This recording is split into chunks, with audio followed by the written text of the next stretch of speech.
무과실 책임을 진다 이렇게 공부를 했습니다. 이 무과실 책임지고요. 그리고 손해를 입은 의뢰인에 대해 중개업자와 사용인은 부진적 연대채무 관계에 있다. 이 말씀 기억나세요? 부진적 연대채무 관계에 있습니다. 그 말은 어떤 말이세요? 손해 입은 분은 중개업자나 사용인을 찾아가서 선택 또는 병합해서 손해배상 청구가 가능하다. 그렇게 말씀드렸어요. 또 한 가지, 중개업자가 사용인의 잘못된 행위로 인해서 책임을 져주면 바로 사용인한테 구상권 행사할 수 있다고 그랬습니까? 없다고 그랬습니까? 구상권 행사가 가능하다. 이렇게 공부했거든요. 바로 이것이 민사책임 문제입니다. 사용인은 민사책임 문제, 그를 고한 중개업자지는 민사책임 문제이에요. 한번 확인합니다. 1번입니다. 갑은 중개사무소 개설 등록 이전에 손해배상 책임을 보장하기 위한 업무보증을 설정한다. 벌써 땡이죠? 중개업자가 되고 난 다음에 업무보증 설정한다고 그랬죠? 그래서 1번 지금 벌써 순서에서 틀렸습니다. 여러 번 언급해 드렸던 내용이에요. 중개업자가 되고 난 다음에 업무보증 설정하는 것이지 중개업자가 되기 위해서 업무보증 설정하는 것은 아닙니다. X 2번입니다. 을은 누굽니까? 중개보전인가요? 중개보전의 업무상행위는 그를 고한 중개업자 행위라고 본다. 이게 맞군요. 2번님 일단 바꿨고요. 3번입니다. 갑은 을의 모든 행위에 대해 병에게 손해배상 책임을 진다. 술 먹고 싸움하는 것도 책임을 집니까? 아니죠. 업무상행위 이렇게 나와야 합니다. 모든 행위가 아니라 업무상행위. 4번. 갑의 병에 대한 책임이 인정되는 경우 을은 직접 병에게 손해배상 책임을 지지 않는다. 틀렸죠? 예. 중개업자와 사용인은 부진적 연대채무 관계에 있습니다. 연대에서 책임을 지는 거죠. 그래서 누구를 찾아가서 손해배상 청구하든지 그것은 손해 입은 사람 마음입니다. 5번. 갑 중개업자 책임이 인정되어 병에게 손해배상 책임을 이행한 공개사업자는 갑에게 구상권을 행사할 수 없다. OX. 예. 이런 손해에 대해서는 의뢰인이 공개사업자를 찾아가서 즉 업무보증기관을 찾아가서 보증금 지급 청구가 가능합니다. 만약에 공개사업자가 보증금을 지급해줬다. 공제금을 지급해줬다면 바로 중개업자를 찾아가서 당신 잘못으로 우리 공개사업자가 손해 입었으니까 책임져라고 하는 구상권 행사가 가능하다. 예. 그래서 34번의 정답은 2번이 정답이 됩니다. 이것도 아주 충분히 해결되는 내용이에요. 그 다음에 35번 문제는요. 나중에 이제 한 2주 정도면 우리가 공부하실 내용이네요. 418쪽에 나와 있는 애국인 토지법입니다. 이건 애국인 토지법은요. 중개실무에서 아주 가장 대표적으로 중요한 것 중에 하나입니다. 왜 그러냐면 매년 시험 문제 나오기 때문에 그래요. 매년 나오기 때문에 그렇습니다. 가게 35번 바로 한번 제가 읽어보겠습니다. 읽어보겠는데요. 1번입니다. 대한민국 안에 토지를 가지고 있는 대한민국 국민이 애국인으로 변경된 경우 그 애국인이 해당 토지를 계속 보유하려는 경우는 애국인으로 변경된 날부터 3개월이 아니라 2월 내에 계속 보유 신고를 해줘야 합니다. 2월 내에 예. 6월 예, 6월. 그리고 여기 구청장장관이 아니라 시장 군수 구청장에게 신고를 해줘야 됩니다. 예, 그래서 두 군데가 문제가 돼요. X. 이것은 이번에는 가볍게 그냥 듣고만 넘어가십니다. 왜냐하면 이제 곧 공부를 하시니까 한번 공부하고 난 다음에 이런 문제를 풀이하는데 지금 우리가 좀 빠르죠 이거. 그러니까 다음에 공부할 때까지 좀 기다리시기 바랍니다. 2번입니다. 여기 애국인 토지법상 의무를 위반한 경우는 누가 카트르프가 징수권자가 되느냐면 시군 구청장입니다. 시장 군수구청장. 그래서 2번도 틀렸어요. 예요. 시장 군수구청장을 찾아가서 신고하도록 되어 있거든요. 그러니까 시장 군수구청장이 바로 카트르프가 징수권자가 되는 것입니다. 3번. 애국인이 경매로 대한민국 안에 토지를 취득한 때는 토지 취득한 날 여기다 밑줄 한번 그어보세요. 빨간 걸로. 토지 취득한 날 밑줄을 그어놓습니다. 토지를 취득한 날부터 2월 내에 시장 군수구청장에 신고해야 한다. 맞는 질문인데요. 거기 토지 취득한 날 여기 아래에다가 뭐라고 딱 써놓으시냐면요. 매각대금 완납일 이렇게 써놓으시면 돼요. 예, 그러니까 토지 취득한 날부터 여기다가 밑줄을 그어놓고요. 그리고 여기 딱 이렇게 표시됩니다. 매각대금 완납일로부터. 토지를 취득한 날부터 이 말을 매각대금 완납일부터 매각대금 완납일로부터 이렇게 바꿔놔도 괜찮아요.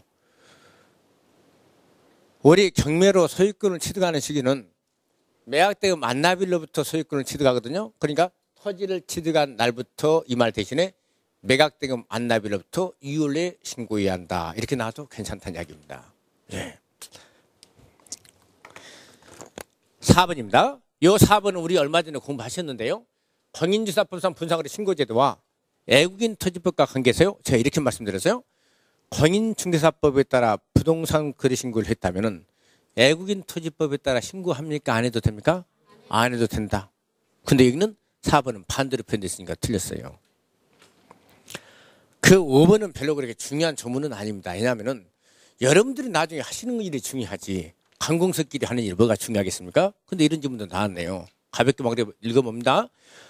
시장군수구청장은 누구한테 통보해 주도록 되어 있냐면요. 1개월 내에 특별시장, 광역시장, 도지사 이런 분한테 통보해 주도록 되어 있어요. 바로 특강 도지사 그분들이 또 1개월 내에 국토위원장한테 통보해 주도록 되어 있습니다. 그럼 시장 군수구청장이 다이렉트로 국토위원장에 통보해 주는 것은 아니다 이런 말이에요. 예, 그래서 여기서는 나중에 35번의 정답은 3번이 정답이 되는데 그 내용은 나중에 따로 이제 공부하실 기회가 있으니까 이번에는 전혀 공부하지 않은 내용이니까 가볍게 읽고 넘어가시기 바랍니다. 다음에 이제 이것은 마르고 닳도록 공부하세요. 예요? 매년 시험 문제 나오기 때문에. 예. 36번입니다. 이건 510쪽부터 나와 있는 내용인데 우리 중개실무는 제가 전번에 이런 말씀 드렸을 것입니다. 법령을 우리가 공부를 잘하고 시험장에 들어가면 실무 부분은 여러분들 무조건 6문제, 7문제는 맞춘다. 이렇게 말씀드려요. 그러면서 제가 뭐라고 덧붙였냐면요. 다만 법령은 조그마한 내용에서 시험 문제가 한 문제가 나올 수가 있는데 실무는 어디에서 나온다는 것은 우리가 분명히 아는데 범위가 상당히 넓은 부분에서 한 문제가 나옵니다. 이렇게 말씀드리고 제가 그렇게 드렸던 것이 기억이 나는데요. 바로 보세요. 거기 주택임차법은 매년 시험 문제입니다. 근데 주택임차법이 얼마나 내용이 많아요. 상가 건물 임대차법도 매년 시험입니다. 근데 공부할 양이 실로 만만찮아요. 확인설명서 적은 문제 4개 정도 확인설명서가 있다고 그랬죠? 2문제가 매년 나온다고 그러지 않았습니까? 나오는 부분이 있어요. 실무는 나오는 부분이 있는데 그 한 문제 내지 2문제를 해결하기 위해서 우리가 많은 노력을 해야 합니다. 왜? 범위가 넓기 때문에 그래요. 가해 주택임차법 부분요. 510쪽부터 나와요. 이건 나중에 민법에서도 여러분들 공부하시고 저하고도 공부하시는 내용인데 잘 공부하시기 바랍니다. 어디서든지. 간단히 한번 서기를 한번 보겠어요. 거기 지문 한번 봐보세요. 생각나신 분 한번 대답해 보실까요? 우리 주택임차법에는 법에서 보장해 주는 기한이 몇 년입니까? 2년입니다. 상가는요? 1년입니다. 좋습니다. 근데 거기 1번 좀 봐보세요.